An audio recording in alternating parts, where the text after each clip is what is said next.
وہ نوجوان 200 درہم کا جوڑا ان کا سل کر آتا تھا شام سے تیار ہو کر، لباس معطر ہوتا تھا، جدھر سے نکل گیا پوری گلی جو ہے وہ معطر ہو گئی، انگلیاں اٹھ رہی ہیں، وہ جا رہا ہے مصعب، یہ خوشبو اس کی ہے۔ اس مصعب کے ساتھ کیا سلوک کیا؟ باپ تو مر چکا تھا، ماں نے پالا تھا، دولت بہت چھوڑ کر گیا تھا باپ، لہذا ماں نے بڑے ناز و نام میں پالا، بڑے لاڈ پیار میں 200 درہم کا جوڑا تیار ہو رہا ہے۔ لیکن یہ کہ آپ کو معلوم ہے عرب کے اس معاشرے میں عورت کی کوئی حیثیت نہیں تھی، ماں کا اختیار نہیں تھا، چچا تھا آپ سربراہ خاندان کا۔ چچا نے کہا مصعب اگر تم نے اپنے باپ کا دین چھوڑ دیا ہے تو باپ کی دولت پر بھی تمہارا کوئی حق نہیں ہے، نکل جاؤ گھر سے۔ اس نے یہ سوچا تھا کہ مصعب کے ہوش ٹھکانے آ جائیں گے، دن میں تارے نظر آ جائیں گے، ناز و نام میں پلا ہوا گھر سے نکل کے جائے گا کہاں؟ یہ سارا نشہ جو ہے توحید کا یہ حیران ہو جائے گا۔ حضرت مصعب کا جواب بالکل برعکس تھا، اچھا ٹھیک ہے چچا جان میں گھر چھوڑتا ہوں۔ وہی بات جو کبھی کہی تھی ابراہیم نے، باپ نے کیا کہا تھا؟ واجرنی ملیہ، جاؤ چلے جاؤ، دفع ہو جاؤ میری نگاہوں سے۔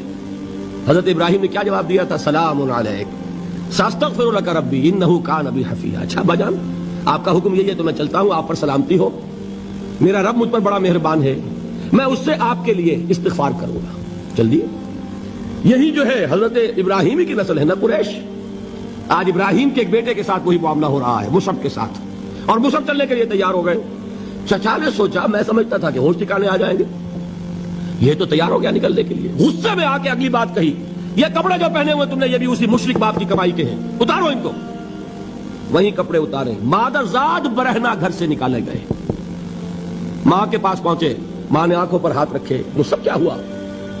کہ ماں سے کہتے ہیں کہ ماں میں موحد ہو گیا ہوں، اور وہاں سے گئے، پھر حضور کی خدمت میں کپڑے کہیں سے مانگے ہوں گے۔ یہ مصعب ہیں 200 درہم کا جوڑا پہننے والے۔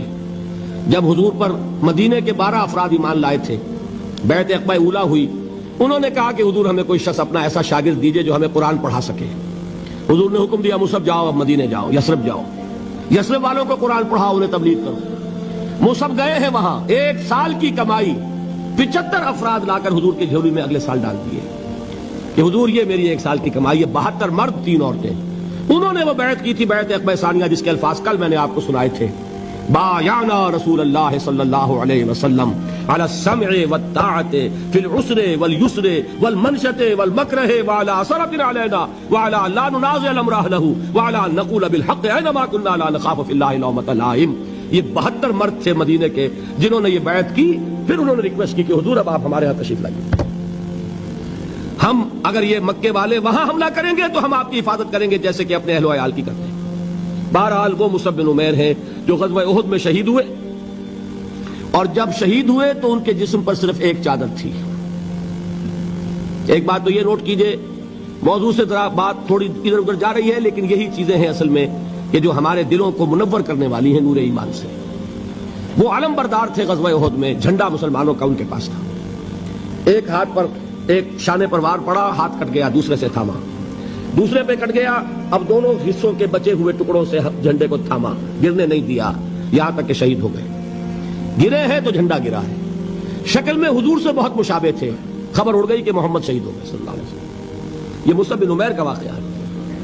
جب ان کو اب دفن کرنے کا وقت آیا، اور شہید کے لیے کفن جو ہے اس کا وہی لباس ہوتا ہے جو شہادت کے وقت ہو، حضور کے سامنے ایک پرابلم پیش کیا گیا۔ حضور مصعب کے جسم پر تو ایک چادر تھی، اور وہ چادر بھی اتنی چھوٹی ہے، یعنی 2 گز کی چادر بھی نہیں ہے، اس سے اگر سر ڈھانپتے ہیں مصعب کا تو پیر کھل جاتے ہیں، پیر ڈھانپتے ہیں تو سر کھلتا ہے، کیا کریں؟